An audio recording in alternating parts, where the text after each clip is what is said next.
thank you so much for everyone for attending this webinar. This is going to be the first of a series of webinars on fund of funds. So excited to have some very, very experienced fund managers here. There is just a ton of interest in fund of funds, and I get so many questions in different social groups I interact with. So we thought we would take some of the mystique out of it and go in a deep dive into various topics related to fund of funds and why that is different from being a co-GP and the different type of fund of funds. Lots of topics, and there are a lot of questions which have already come up. And let me remind you, if you have a question, we probably will interleave the questions. You can ask a question to a specific panelist, or you can ask a general question, but we do ask that you type in your questions in the Q&A as opposed to the chat window, if you don't mind. And with that, again, very, very excited to have all of you and have all these distinguished fund managers here. So let's get started. Why don't each of you introduce yourself, just give some, maybe a fun fact about yourself and what type of fund you run, what is the strategy of the fund, what is the investor avatar for your fund? Why don't we start with Jack, because his face is already the prominent one in the Hey everybody. So I've been in real estate over 20 years, but I only started raising capital from accredited investors in 2020. I was previously at a private equity fund in New York City buying the non-performing loans after the financial crisis. So fun fact, I did some stand-up comedy after college for about a year. So now I just tell terrible jokes when we're out at dinner parties, but A-Vestor has been a game changer for us, just to unlock opportunities that we would not have been able to do without having the platform. So really excited to talk about my journey. Quick follow-up question, Jack. Can you talk about what your fund strategy is? So what type of investors you're targeting? Oh, sure. Yeah. So, thank you. Yeah. So we work with accredited investors. We tend to do really well with just folks that sort of don't trust Wall Street and want to have passive income.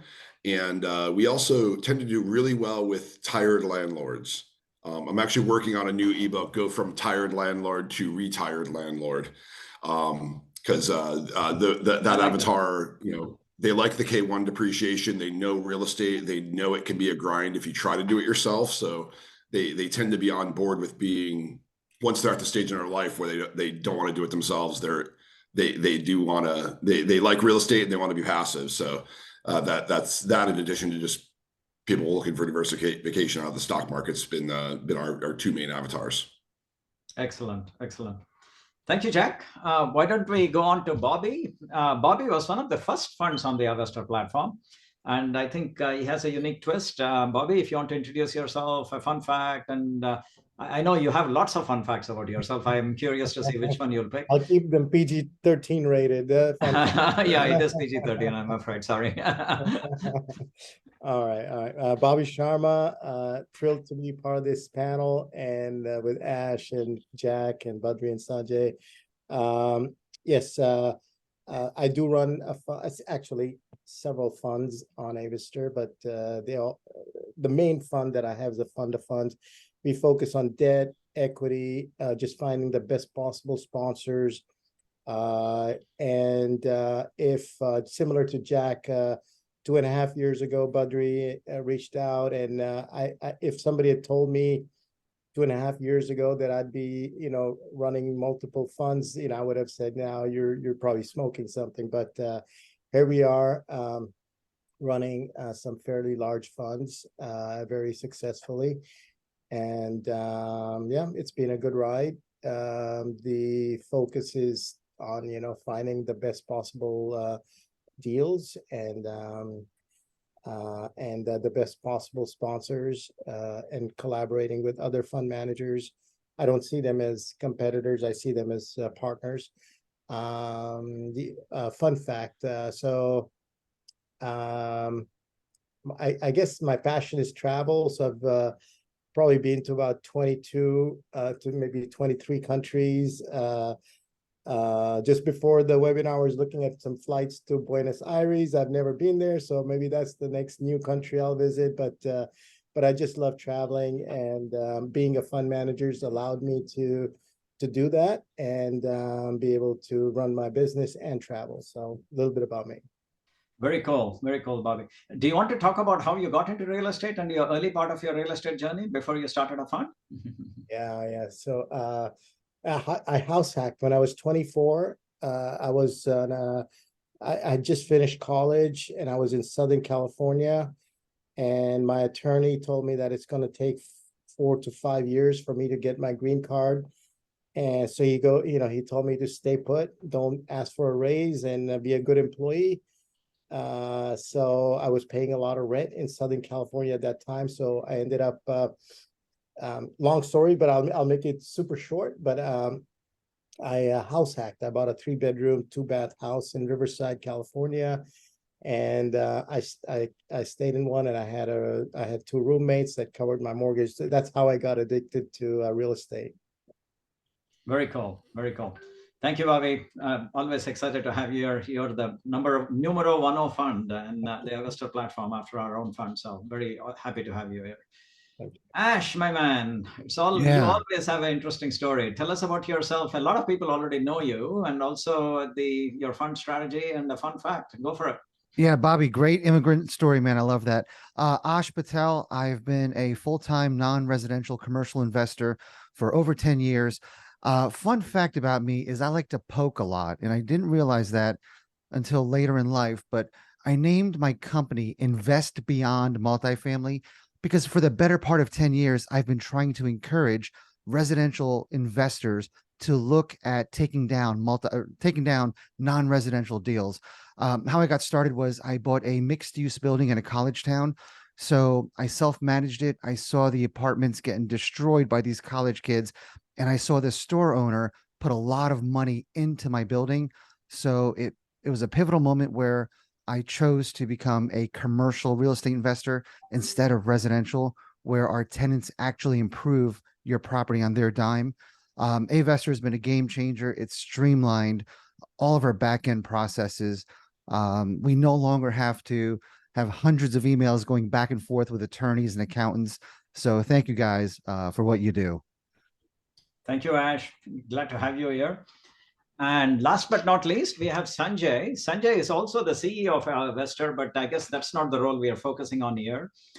He is our primary fund manager for the very first fund, which we built for A-Vestor before we offered it to other fund managers. Sanjay, we want to go for it? Sure. Thanks, Badri. Yeah, so I started in this space probably about 12 years ago. And I started basically investing in syndications and debt. And it was partly just because I was in tech. I wanted to move some money out of the stock market and diversify into real estate. Didn't have the time. And so that sort of is how we ended up, I started doing it for about 5 years. And then I'm like, hey, I think we can help other people. So we kicked off a fund, and my avatar was people similar to me, tech investors who were very busy, didn't have the time, but needed to diversify their holdings. The goal of our fund has always been look for good investment opportunities across primarily all real estate asset classes. And when we find a good investment opportunity, we go for it. So we've invested in probably over 60 syndications in our fund right now, plus a few hundred debt deals. And so it's been a fun. And then in parallel, we've been trying to make our platform better to help other fund managers as well.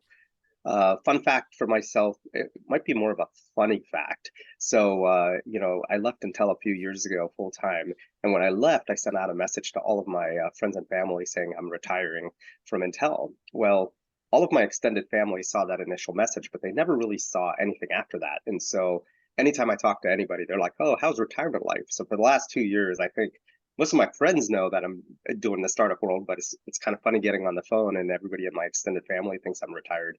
So I kind of, just let it go and let it ride. It's anything but retirement, right, Sanjay? Yeah, exactly. So very cool. So why don't we get started with any panelist can jump in here. Why did you choose the fund of funds model? I mean, what do you think are some of the things you have to think about before you migrate to a fund of funds model? So I could start. I Go can for it, start Jack. there. So I had been a limited partner in a number of deals previously while I was still, I owned a piece of a private equity fund buying non-performing loans. So I started as a passive investor, and I saw the amount of work and really the pursuit costs to try to be an operator. I mean, you may have to look at hundreds of deals to find one good one. And after already being in an operational business for so many years, I wanted to be a little more passive. Not that being a fund manager is truly passive, but I didn't want the 2 a.m. phone call for a toilet being clogged and the day-to-day hassle.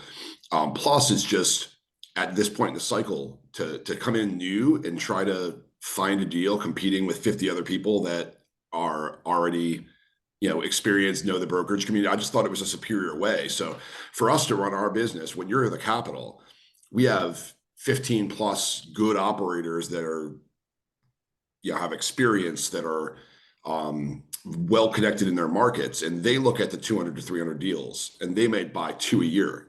And so we're getting sent 45 to 60 deals a year from the best operators, and we pick 1 or 2 to invest in per month. So for me, it was really the best of both worlds. We're getting the best deals without having to do all of the grind of trying to find that needle in a haystack of that 1 or 2 deals that work. Great answer. Great answer. Yeah. Anybody else wants to jump in here? I'll take a stab at that as well. So very similar to Jack, what I wanted to do was partner with or invest with the best operators out there. That's still my goal. It's kind of the way I felt. I had been an operator myself. I bought real estate in California, then in Kansas City, then started out doing private money loans. But it was a lot of work, apartments, whether it's single family apartments, mobile home parks. I was an asset manager for mobile home parks.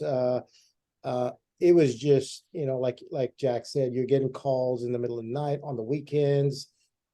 Something's broken down. Somebody's broken into the property. I was doing fix and flips in Huntsville, Alabama, before it became really popular. And they would come in and steal the air conditioner right before the closing. And, it was just a lot of drama, right? And then it did, luckily, time was on our side. So the market was good for the past 13 years.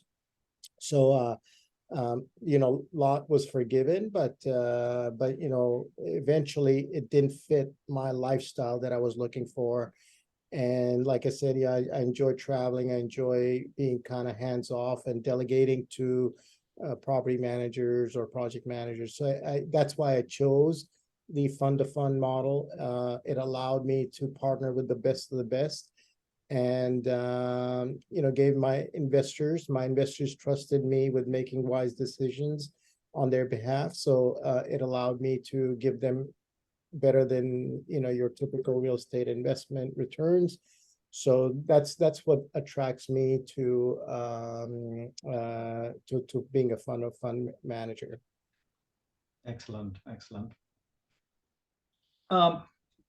So one quick request for all the the attendees, if you could go ahead and type your, we'll get to all your questions, but if you could type your question in the Q&A panel instead of the chat, I would really appreciate it.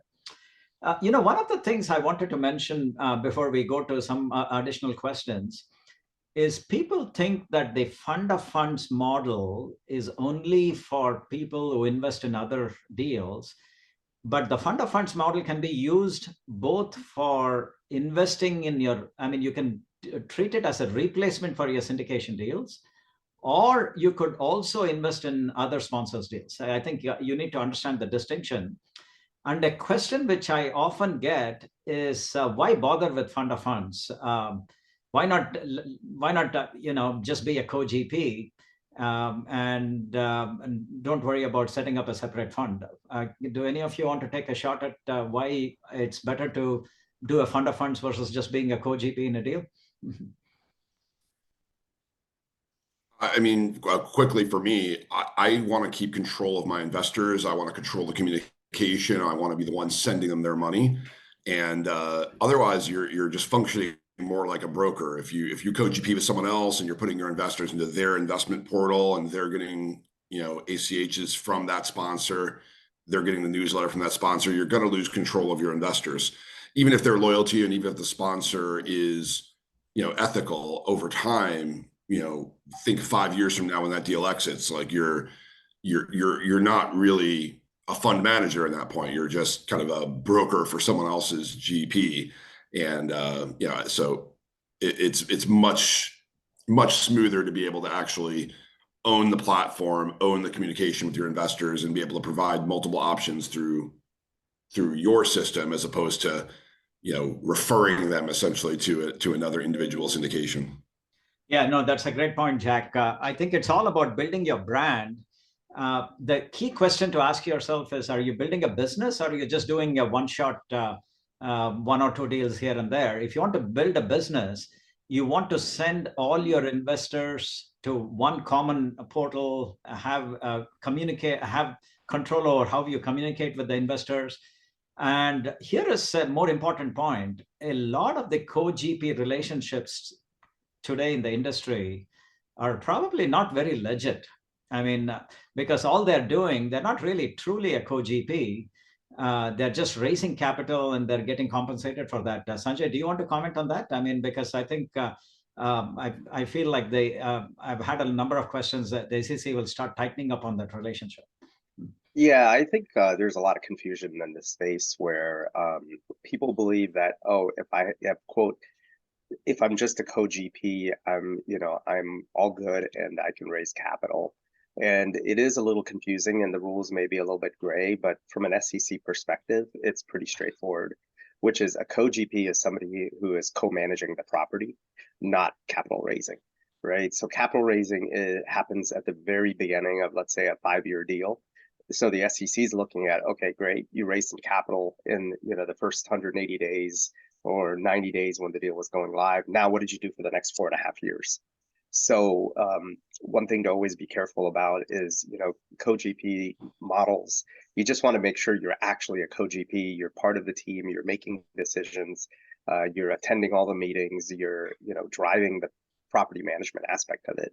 Otherwise, you know, be careful when you take it because you're setting yourself up if you're just doing the front end and not doing the rest of it. Yeah, it's almost like playing a game of roulette. Right now, the SEC's attention is directed elsewhere. But if they start tightening up on those relationships, a lot of the current relationships are not particularly legit.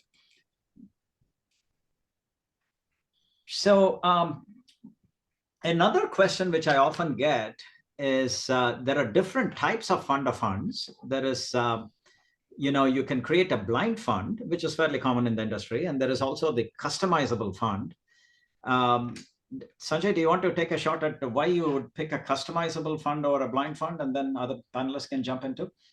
Yeah, I think, I mean, a blind fund's been around forever, right? It's 50+ years funds have been around, traditional pooled funds. And the way pooled funds have historically worked is you have to be a pretty established manager, have a solid track record, because what you're doing is you're going in and you're telling your investors, hey, give me a bunch of money. And then I will decide later which properties I'm going to buy and which investments I'm going to make. And trust me that I know what I'm doing because I've got the track record. I've got the experience. Here's my performance record. And I believe I can do it well. And as a manager, you have complete control, right? So it gives you, you know, full and complete control on how you want to deploy the capital. For the investors, it gives them, you know, if they trust the manager, it gives them a completely hands-off experience because they just hand the money and, you know, they should show up with the returns on a regular basis. And that's why the funds have, you know, traditional pooled funds have been around forever. The thing that makes it hard is what about all of the people that are not established managers? How do you convince somebody that, hey, give me your money, trust me, I know what I'm doing, even though I only have 1 or 2 years of track record, or I've only done 1 or 2 deals. And it becomes really hard for them. And I think that's where the difference is in the types of funds, which is, if you've got a, 20-year track record, you've done tons and tons of deals, and you can raise, 5-10 million right off the bat, a pooled fund's not a bad option because it gives you as a manager complete control of the money. But the reality is that's about 5%, 10% of the people have the ability and the track record to do a pooled fund and raise 10, 15 million, within a matter of 6 months with their eyes closed. The other 90%, they live like everybody else, which is, getting dollars is tough, raising capital is tough, convincing investors is hard. And so that's where customizable funds came in. Anyone else wants to jump in? Why did you guys choose a customizable fund or a blind fund beyond any points that Sanjay brought up? So we don't do fund of funds. We are active operators, and we chose Avestor because there's a huge cost savings and it streamlines the back end, excuse me, for our investors. So we operate as individual syndications under a fund model, and we don't invest in other people's deals. I do personally, but I don't raise capital for that. Yeah, that's a great point, Ash. I think, like I indicated, the fund of funds is not just for raising money for others. You can use this as a far more streamlined way to streamline the way you do syndication deals. And just to build on what you said, I think there are multiple reasons, right? One, when you do a syndication, you have to do separate blue sky filings, you have to do a separate PPM, separate accounting, separate taxes. Whereas think of the power of being able to add a new deal in a platform within minutes, as opposed to how long does it take to do a typical syndication? 2 weeks, 3 weeks, 4 weeks, if you're lucky? What do you think, Ash? If you're lucky, right? For whatever reason, it drags on. There's always questions back and forth with the attorneys. So anybody that is going to do one syndication and they think that they might do more than one, it pays for itself right off the bat. So I would go with this fund model versus paying attorneys to do individual syndications. So Tom Verghese wanted you to elaborate on how you use it for multiple syndications. Anything you want to add beyond what you said, Ash? Well, let's just look at it from a cost perspective. When you do a syndication, each one's going to be around $15,000. Now, I know there's people that can get it done for $5,000, but the typical going rate is $15,000, right? With Avestor, you pay your upfront fees, you get the fund set up. And if I'm not mistaken, every subsequent deal is roughly $5,000. Is that right? Or less? There is no additional cost for each deal. Okay. So if you've been billing you 5,000, we'll refund your money. No, I'm just kidding. I don't think you have. But just from the accounting perspective, all the back end work, it's just streamlined, right? So set your fund up, and you could literally onboard deals, like you said, within minutes.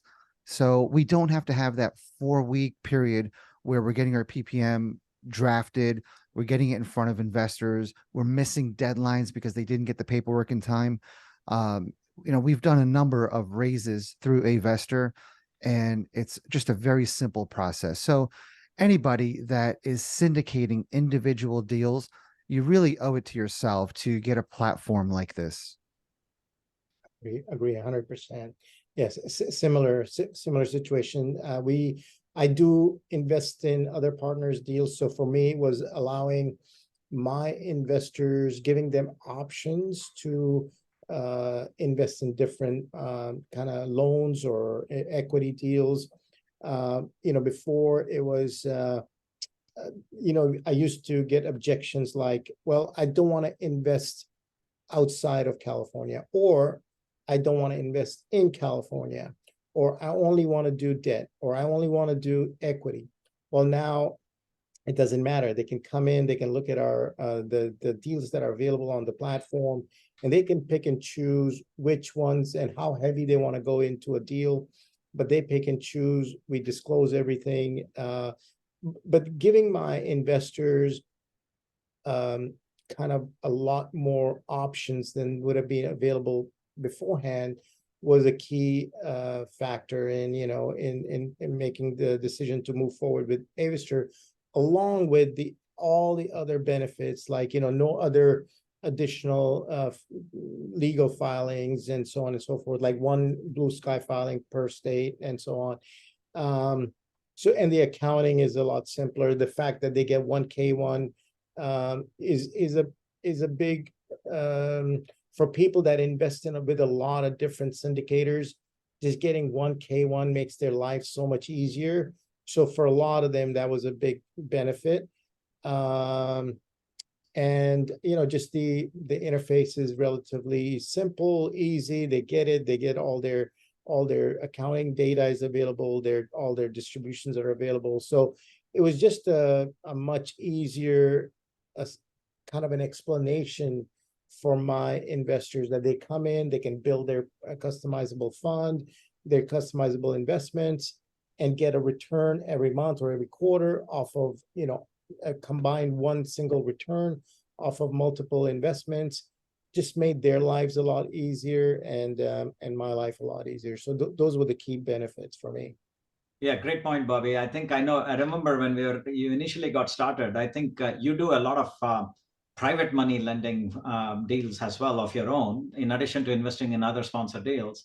And I think the ability to fractionalize, where, how many people feel comfortable, even if you have the first lien on the property, putting $300,000 or $400,000 in one property. But I think what you are able to offer to your investors, hey, instead of putting $300,000 in this one loan, let me put $10,000 here. And like you said, invest in California, invest outside California, invest in Texas. Everybody has their own strategies. So this allowed them to build custom portfolios. I think I think you said it was a game changer for your investors, right? So, and absolutely. Very cool. Any other comments on that? We have various questions coming in. Does anyone else want to jump in here? But if not, we'll go ahead and so one question is which came in is, how do you source deals? Do you go call people? I mean, how do the panelists source deals? How do you build your relationships? And how do you screen deals? How do you find best operators?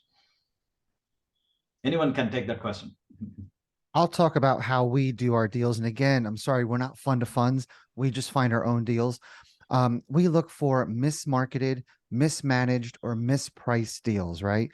Obviously, one of the greatest ways for commercial people to find great deals is look for residential realtors posting commercial deals, right? There's other ones where go where no one else is looking. Go to bizbuysell.com, reach out to business brokers, because there's a dividing line where business brokers really don't know much about real estate, and real estate brokers don't know much about valuing businesses. So whenever there's a business for sale, find out if the real estate is part of it, or if it can be part of it. Find out if a broker is mismarketing a deal, right? We've often, we've bought properties where they were listed as gross leases, and it turns out they're triple net. So look where no one else is looking. We had one of our team members look for properties in southern Texas. They found a rural property in middle of nowhere. It was commercial, and we were reviewing it, and I thought for sure, this is a town of maybe a few hundred people. We're going to disqualify this property instantly, until we found out that the owner the lessee has been there for 15 years. They want to sign another 10-year lease, and they want to build a 4,000 square foot building on that property on their dime, right? So dive into the details, look where no one else is looking, and that's it. Look for mispriced, mismarketed, or mismanaged properties. And for me, I've got 15 Ash Patels. Sorry, go ahead. No one's as good as Ash Patel, but I've got 15 to 20 different operators that are turning over all those stones.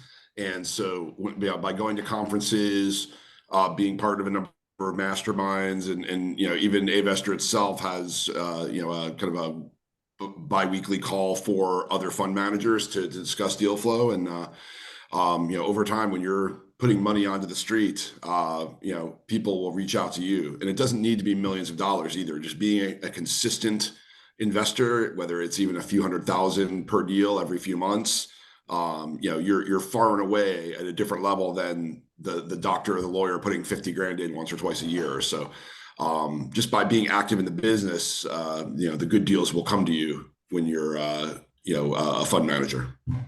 Yeah, I agree with both Ash and Jack, of course. I mean, look, for me, it was about finding the best of the best and having multiple, they're specialists in commercial, they're specialists in self-storage, they're specialists in mobile home parks, they're specialists in debt, right?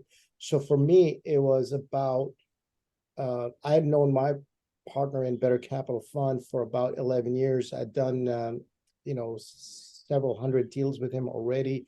I knew his underwriting strategy. I knew his success rate. So I reached out to him when I first launched the fund. I reached out to him to be my partner, but we both knew how to source deals. But his specialization was just finding the best borrowers, the best repeat borrowers, and so that's kind of how I started. But then I felt like I had to find the best of the best in all the different verticals in real estate. It's a huge, there's so many different ways in which you can invest in real estate. So for me, it was about finding somebody with a lot of experience that had been through both up cycles and down cycles, that knew about the loans, the demographics, operations. So that's kind of where we started. And then, like Jack and, Ash referred to, Ash is a great operator, but then there's geographical area limitations and so on. So we wanted to, whether the property was in, Seattle, or if it was in, Arlington, Texas, or North Carolina, it doesn't matter, Florida. We wanted to be where the best deals were, where the lowest risk was. So that's kind of how I chose to, go and work with a bunch of different operators. But it gives my investors a lot of, sort of a more balanced portfolio that they can build, more diversification. Multiple asset classes, multiple geographies, right, Bobby? I think a lot of it comes down to one simple word: your network, right? Yeah. Which is, if you sit in your house and you don't call people, you don't talk to people, and you don't build your network, you're not going to find the deals. You have to get out there and you got to build your network. And the bigger your network, the more deal flow, and the more it'll be easier to source and find deals that meet your requirements. That's true. That's true. The one thing I wanted to add, building on what Jack said, part of the value which Avestor provides is we have relationships with hundreds of sponsors, and we negotiate preferred terms for Avestor fund managers, where instead of one or two fund managers raising 100 or 200K, we negotiate collective terms, so that if 4 different Avestor fund managers raise $1 million, they get the $1 million rate, if you will. I mean, I think it's no secret that if you raise $1 million, you command better terms than if you raise 50,000. So that's a big source. As Jack said, we do have deal sharing Tuesdays, where different top tier sponsors come and present their deals and give preferred terms. Let me move on to another question. There is this misperception. It's kind of tied to the question from the audience too. There is this misperception that somehow the investors are getting the raw end of the deal when you do a fund of funds.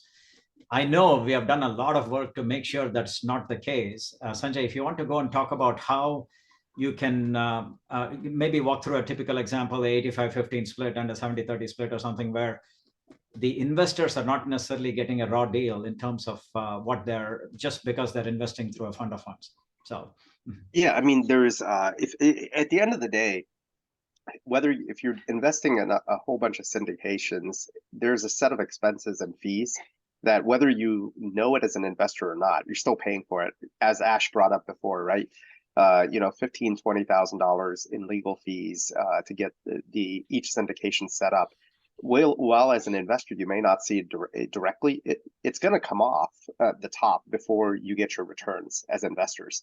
So I think there's a misperception that, just because something is a fund, it's more expensive, because the expenses are much more visible, and in a fund model, the SEC requires much more transparency to investors on what the fund expenses are.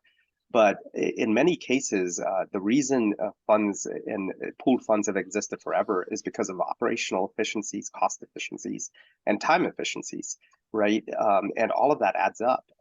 And so, I think investors sometimes saying, "Oh, hey, I'm investing through a fund of funds, so all of a sudden I'm paying a whole bunch of additional fees." No, I think you're going to pay those fees regardless. It's just whether it's visible to you or not. But there's in general, fund models are much more cost effective, which is why they've existed forever, right? And it isn't just in the real estate market, right? Private funds, private equity, hedge funds, ETFs, in the stock market, there's an efficiency that goes with operations that brings the cost down. Just building on that, I think part of it was the expenses. And part of it, just looking at the audience questions, is the split coming from the operator, or is the split coming from the fund manager? So here is a typical example. Somebody wanted a typical structure. So let's say the average investor gets a 70-30 split or a 60-40 split. You can negotiate a 80-20 split and pass on the 70-30 or a 60-40 split. So the average investor is getting a better deal, or at the very least the same deal. Just because they came through a fund of funds doesn't mean they're getting a less of a split. Jack, I know you have structured several deals that way. I mean, one of the questions was, are you getting pushback from investors? I mean, is the money coming out of the investor's pocket, or is it coming from the sponsor's pocket? If you want to comment on that.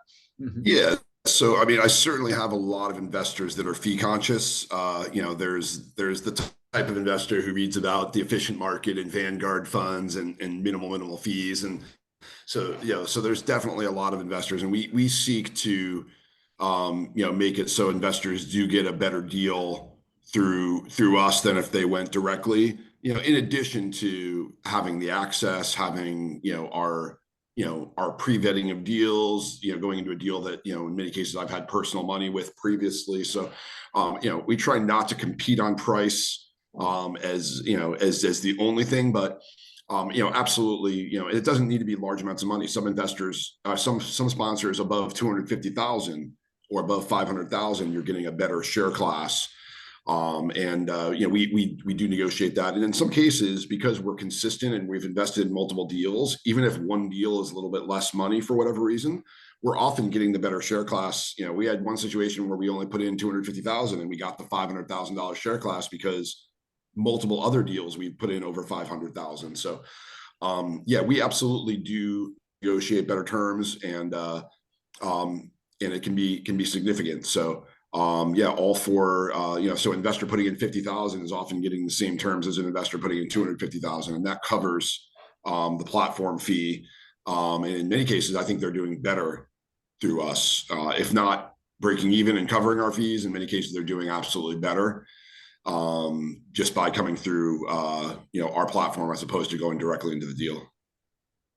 Great feedback. Hey, Badri, the one thing I would comment is if you become a fund manager and you end up in a conversation that with the investors about fund expenses, that actually is probably the wrong conversation. What those investors should be focused on is what value you're providing as a manager, your experience.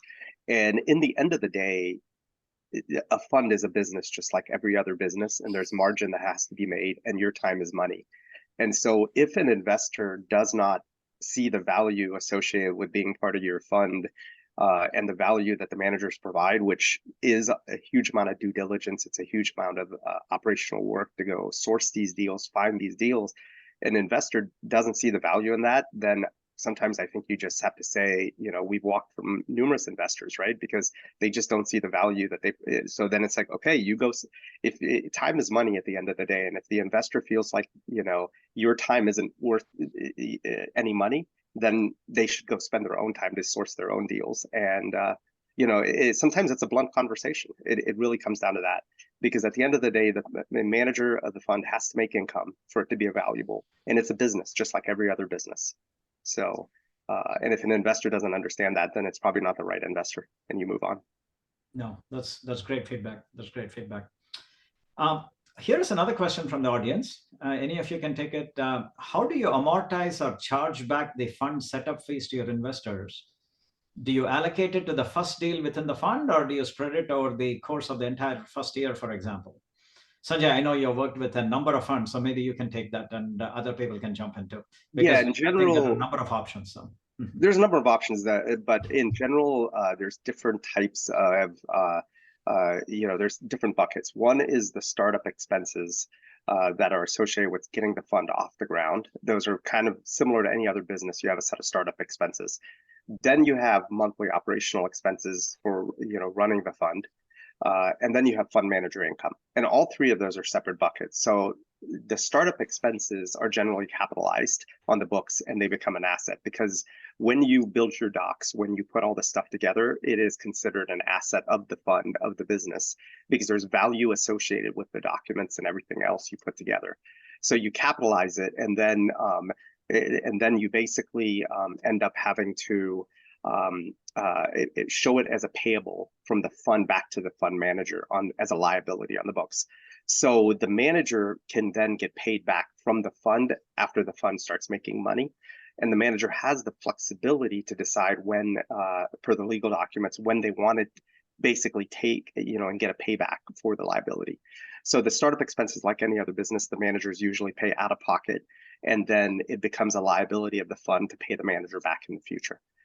Operational expenses in general, the best way to handle it is very similar to syndications and everything else, where you want to, capture that as part of the larger deal, because the expenses associated with that specific deal can be part of the fund expenses or pro rata share. So we treat those slightly different, and those hit the P&L of the fund as monthly expenses.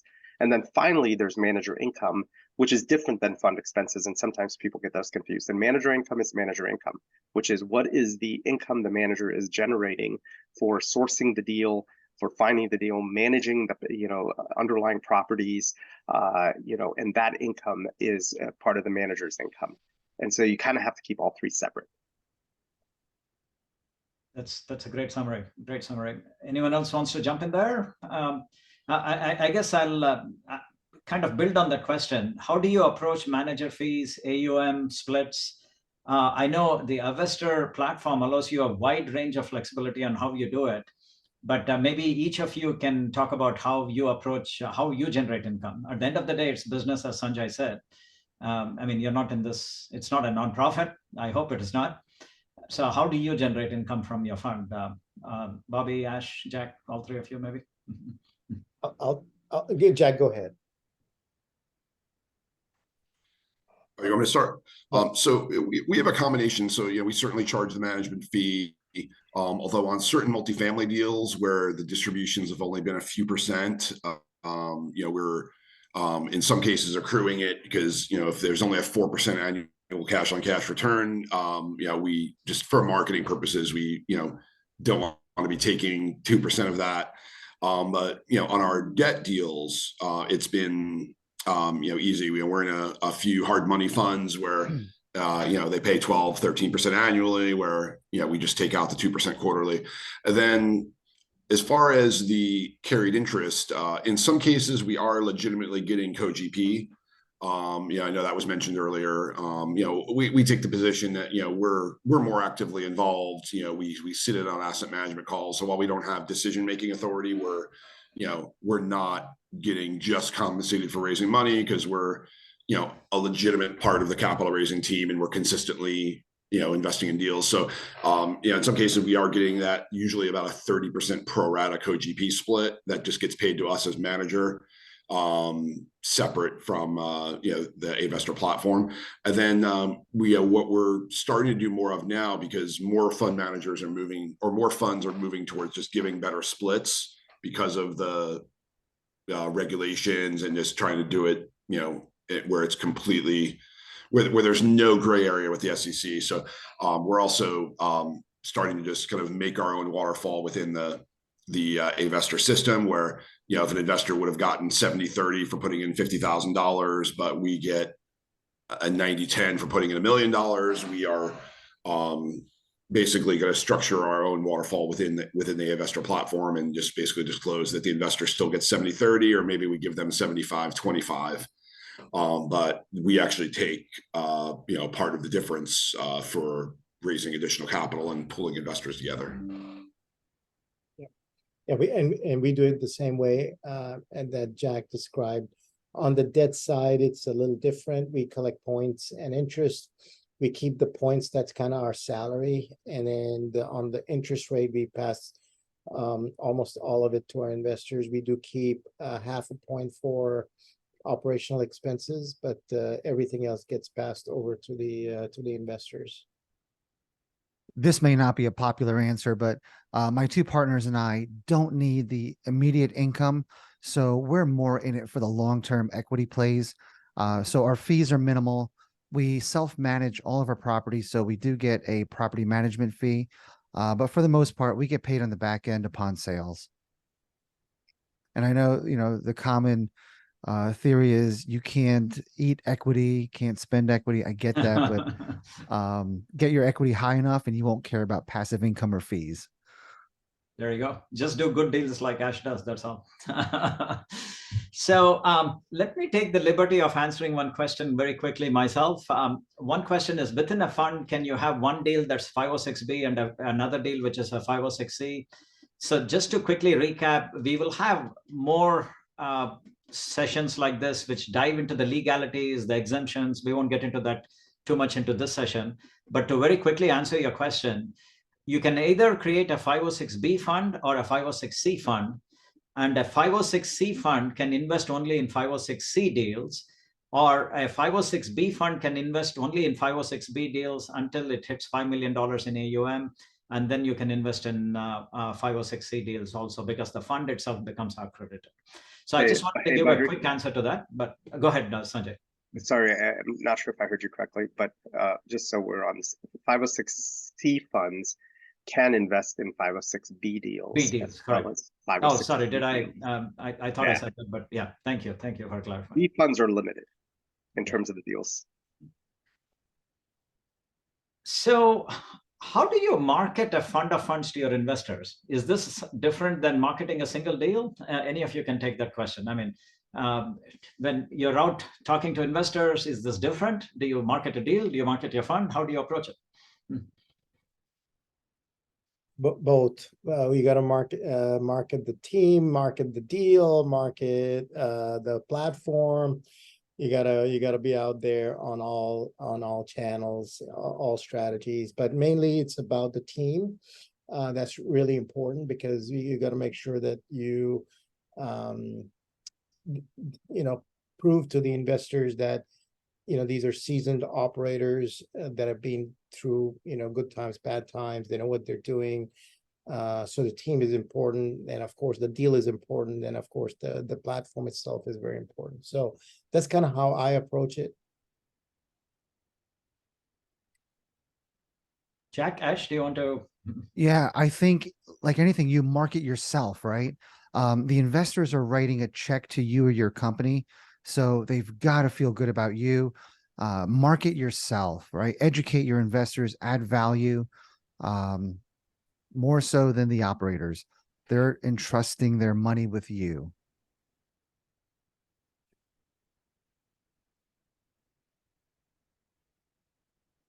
Jack, you're muted in case you're. Yeah. Just to, sorry, there's some construction going on upstairs, so muting myself between that. Yeah, I mean, we tend to, we do market the deals because that tends to get people's attention, but we are trying to expand more and certainly building the personal brand. I mean, the podcast, the content, and everything else. And we are, now that we've got a decent track record of different opportunities on the investor platform, we are trying to do a better job of actually telling the story of the customizable fund itself. To be able to log in and have two different options that pay current cash flow monthly through debt funds, and also a syndication, multifamily. There's new mobile home park options. So we are trying to tell the story a little bit more about the platform itself.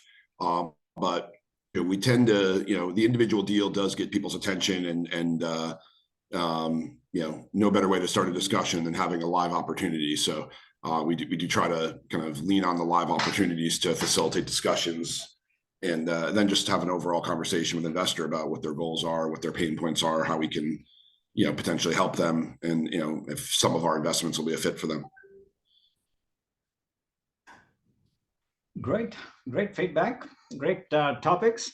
So we'll start winding down. We have about 5 minutes left. If you have any last minute questions, please type them in the Q&A box, please. So as I indicated, the goal of this is to really raise the awareness level of fund of funds. I mean, I think there are a lot of misconceptions out there. Just to recap again, a fund of funds, the way we have structured it, at least a customizable fund of funds, can be used not only for your own deals like Ash is doing. In case it's not obvious right by now, Ash is doing his own deals, and he's using fund of funds as a replacement for syndication deals. Whereas Bobby is doing a little bit of his own deals, at least for the debt side. I'm just recapping for everybody's benefit. And but he's also investing as a fund of funds in other people's sponsors. Sanjay, of course, the Ariel LP fund is exclusively investing in other people's deals, other sponsors, and so is Jack. So there are really a mixture of models which are possible. The intent is to go do a deep dive into different aspects of fund of funds in future webinars. We'll also look at the legalities of it. There are fairly some complex requirements. So there are some exemptions you have to take. There are various acts you have to be aware of. So we'll have one webinar focused just on the legalities of it. We'll have another webinar on how you screen deals from a fund of funds manager perspective. I mean, everyone knows, well, a lot of people have various ideas on how you screen a deal, but if you're looking at to invest it from a fund of funds manager perspective, you need to look at some additional criteria. We'll look at that. We'll look at how do you market a fund of funds. We plan to have a series of webinars on all of this. So with that said, I didn't get any additional questions, or let me see here. I'll answer one. Sorry. Yeah, no, please. There was a question on a customizable fund. When do you collect the funds? We try to collect it as close to closing as possible because we want to pay interest as soon as we get the money. Okay. Yeah, I did not scroll down. There are 3 additional questions. Hey, Badri. Did the panelists use the raise money for purchasing the Avestor platform and then investing using it? Like, can you structure the raise of the platform and the money based on a contingency fee? Sanjay, I think you should take that. Oh, sorry. One more. Can you raise the money for I was just mentioning. Yeah. Sorry, I was just mentioning. I threw my email address in the chat, and maybe if Jack, Bobby, and Ash want to do the same thing, if people want to reach out direct with questions, they can do that as well. I'm sorry. So go ahead, Badri. The question was, can you raise the money for creating the fund in the first place? And can you structure the raise for the first deal, or what are some different choices? Yeah, you can do that. I mean, it's obviously an option. Similar to the way syndications work, you can package everything all together. I think there is there's a couple different options, which obviously you can. We don't have time to get into here in details on, if the startup expenses are an issue, how do you deal with them? And there's multiple different mechanisms we can get into on, how do you approach the situation if you don't have, the 20,000 approximately that you need to get a fund off the ground for the startup expenses. So there are different options we can get into, including using part of it as part of the raise. So. Okay, great.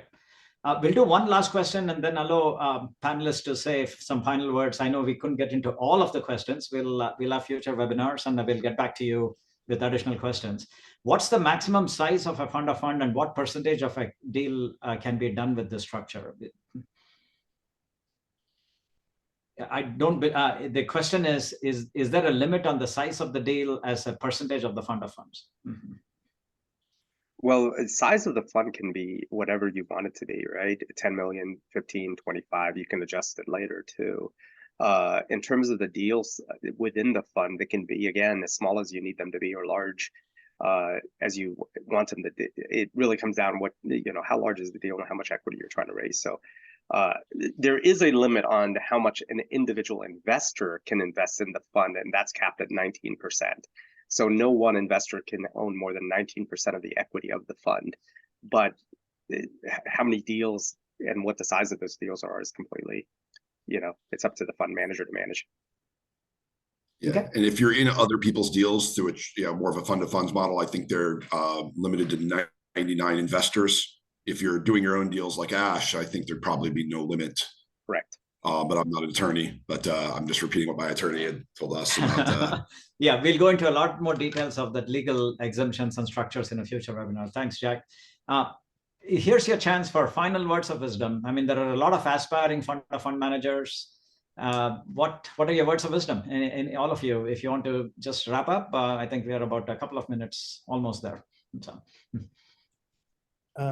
My words of wisdom are find the best fund managers and have some diversification, and go check their references, go look at their track record. But as far as like LPs are concerned, but as far as other fund managers are concerned, you can collaborate and partner with other fund managers. And I think Badri alluded to earlier that if you collaborate, maybe you go to the sponsors with a bigger check, you have more leverage, you have better terms. So, that would be my little bit of wisdom for LPs and also for fund managers. I'll share that for the better part of 10 years, I was so scared of taking investor capital that I funded all my deals, just traditional debt myself. And it wasn't until I realized that a lot of my high net worth friends were investing in bars, restaurants, marijuana companies, crypto businesses, and they were not making any money, right? And when I saw that if they actually invested in my deals, for the first time ever, many of them were getting a return. And I realized I'm doing them a favor. So for anybody out there that is hesitant about raising capital, just know, you're really helping people out, because a lot of people don't have these avenues to grow money like we know how to. So if that's part of your mindset issues, like it was for many years for me, just realize, do the right thing, and you're doing people a favor.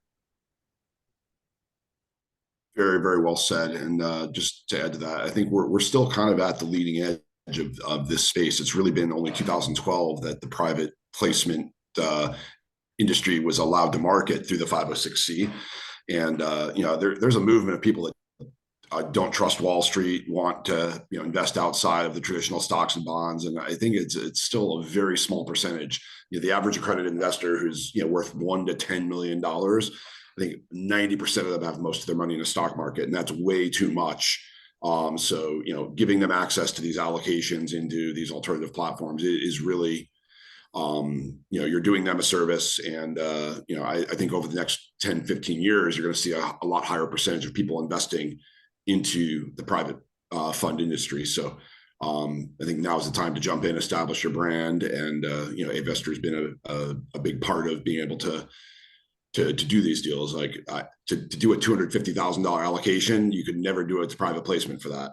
It just wouldn't be worth the money. You can't spend $15,000 to raise $250,000. But we have had deals that we've just put up on the platform, even for a one investor, of like, hey, this one investor might be interested in this one deal, and we put it up on the platform just to take one investor's cap from one investor. So it's a game changer, and it's a great system. Yeah, I would probably add to what Jack said. The market's huge. Most investors are invested in the stock market. They need diversification. They don't know how to do it.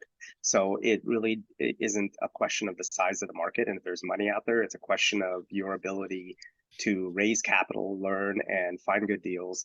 And in the end, a fund is a business just like anything else. And you work hard, you figure it out, you do the marketing, you do the sales, you do the operations, do everything else you would do with a normal business. You can grow it to be large and make a lot of money, but it does take work. It's not free money. It takes work, but you can scale it up and you can build it. Thank you, Sanjay. That was a great panel discussion. Appreciate all of you coming in and spending your valuable time here. I know we got through most of the questions, but you will get an email from us if you have additional questions.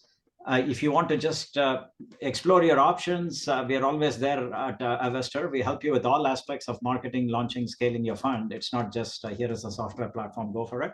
And like I said, this is the first of a series of webinar topics related to fund of funds. With that, I guess we'll wind down, and thank you so much. Looking forward to seeing you in future webinars. All right, thanks. Thank you. Bye-bye. Bye-bye.